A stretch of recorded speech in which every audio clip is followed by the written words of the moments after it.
Okay, so here's one of the new docs that was released. It's a attachment. It's the exhibit that was attached to the defense's motion to compel for the 16B7 expert disclosures filed on January 2nd, 2025. So the state filed their expert disclosures and didn't give any disclosures with them. So the defense was forced to file a motion to compel just to try to get their opinions to match 16B, Idaho criminal rule.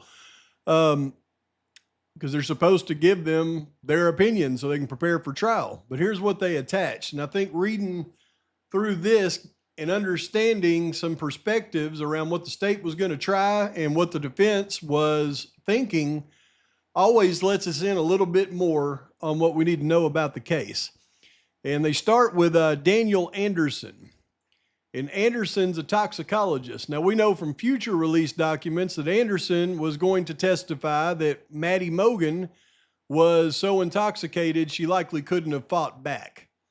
And they say nothing was provided by the state that indicates what his opinion is. Well, when they did finally provide his opinion, that's what it was, that Maddie would have been so intoxicated she couldn't have fought back. Now, one thing I never knew until this report, though, was the state actually disclosed two toxicologists. One of them being Chelsea Deisher. I've never seen this one, but it says, like Mr. Anderson before her, they don't provide any methodology or scientific technical information that would explain how she arrived at her opinions. So I don't know if this is a second expert for toxicology that was going to just try to hammer home the same thing, that Maddie was unable to defend herself because she was so drunk, or maybe this one was going to talk about, how intoxicated the other victims were, or the Adderall in Ethan and Xana's system. I don't know. So I would like to know what the heck her opinion was going to be, because I've never seen her before. But then they go to Nicholas Balance. Of course, he was the one that was going to testify to the cellular analysis. And one of the things I'll point out is S.A. Balance may testify to any of the subjects identified in his report. And then it says that the subjects are not identified. Now, I don't know what they mean by subjects. Are subjects actual people, or is subjects just different subjects? I don't know, because they said he had a PowerPoint presentation and he didn't give any explanations to what opinions he will testify to, what the slides show, how he came to his conclusions, what data he's relying on, and the method of analysis of the data.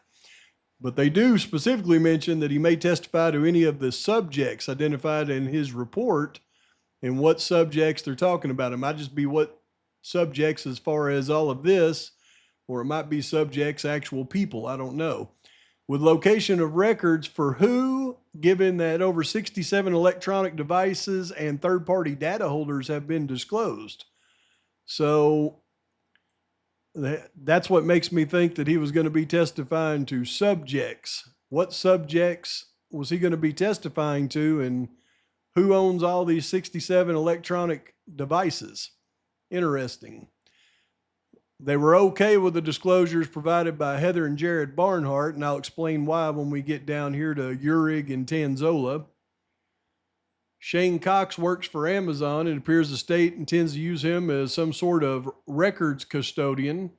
So you're going to provide the receipt that the Koberger household purchased the K-Bar, and which one they purchased there, Shane Cox, or some other BS that suggests it may have happened?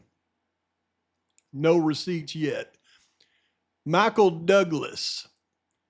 The state discloses 8 areas. He's a financial accountant, forensic accountant for the FBI.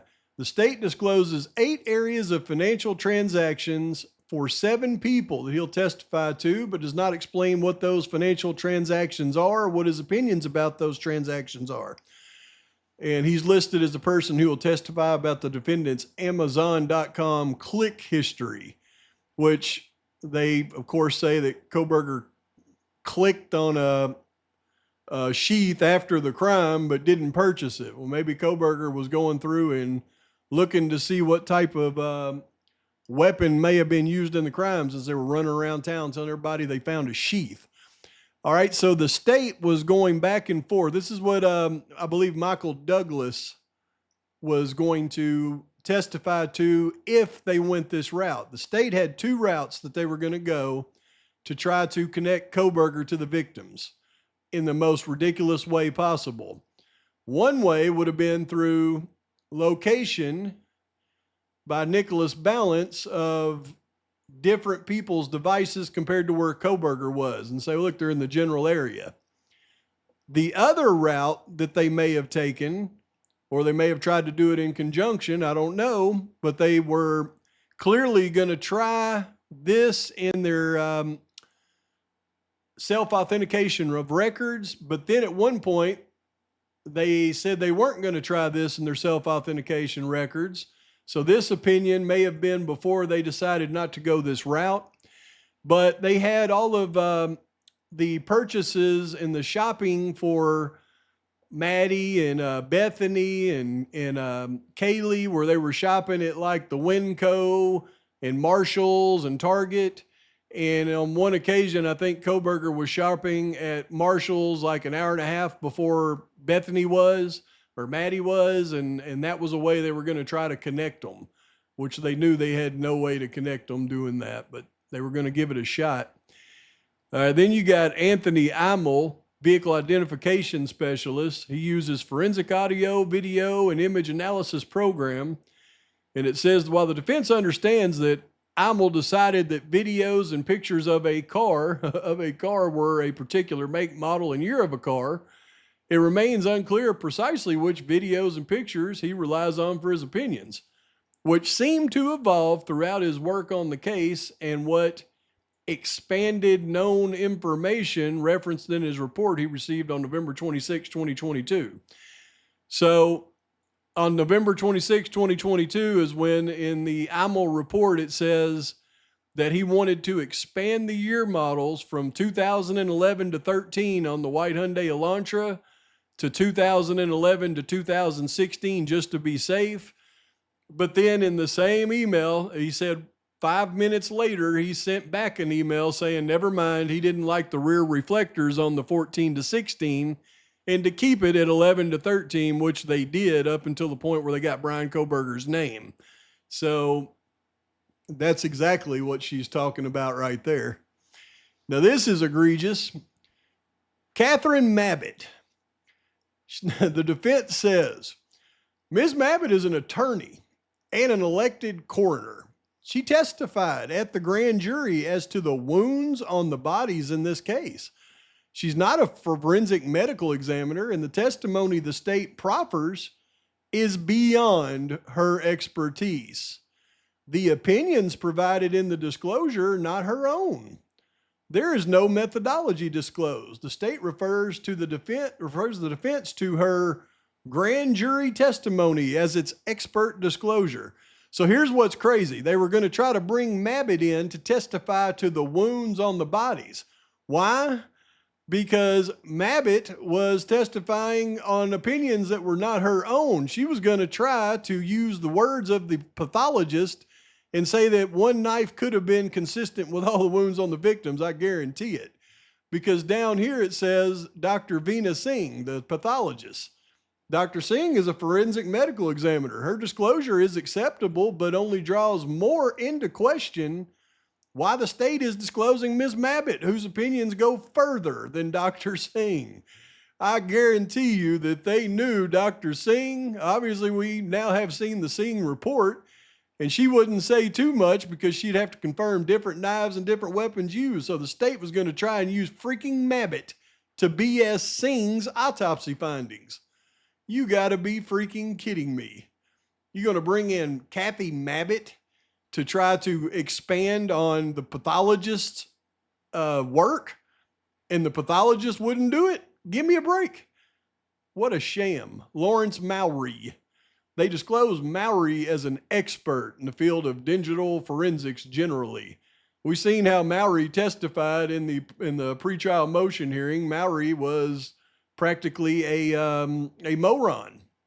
The state then provides a list of 53 possible electronic devices and third-party accounts he may have an opinion on. So it would sure be nice to know all these 67 and 53 and whose all accounts that they were going to have opinions on in this trial, wouldn't it? Paulette Sutton. Miss Sutton's an expert on crime scene reconstruction and bloodstain pattern analysis. Miss Sutton's disclosure provides a report, and the state sets forth 6 additional areas, some with subparts, but no methodology or underlying data. Here's what I find interesting, though. Why, for example, does Miss Sutton opine that the diluted blood found outside the rooms had to be done by the same person that created them? Now, why would the defense question that specifically? I think it's quite obvious. I believe the defense was well aware, makes me think, and knew that the cleanup was done by parties other than the perpetrators of the crime. Or else, why would she say why does Miss Sutton opine that the blood found outside the rooms had to be done by the same person that created them, meaning the perps, and knew that the cleanup was done by somebody other than the perps, which goes straight to my interpretation of this investigation. Dylan calls somebody at 427. The black Ford Explorer shows up at 429. In between that time and the 911 call, either the college people, the roommates and their friends, or law enforcement, or a combination of all three, did the cleanup and prepared for that 911 call. Then we get down here to Tanzola and Urig. Now, I do think it's interesting that Urig talks about the devices belonging to Gonzalez, Mogan, Funk, and Mortensen. Gonzalez, Kernodle, Mogan, Funk, and Mortensen. Nothing about Ethan's phone, just Gonzalez or digital devices, Gonzalez, Kernodle, Mogan, Funk, and Mortensen.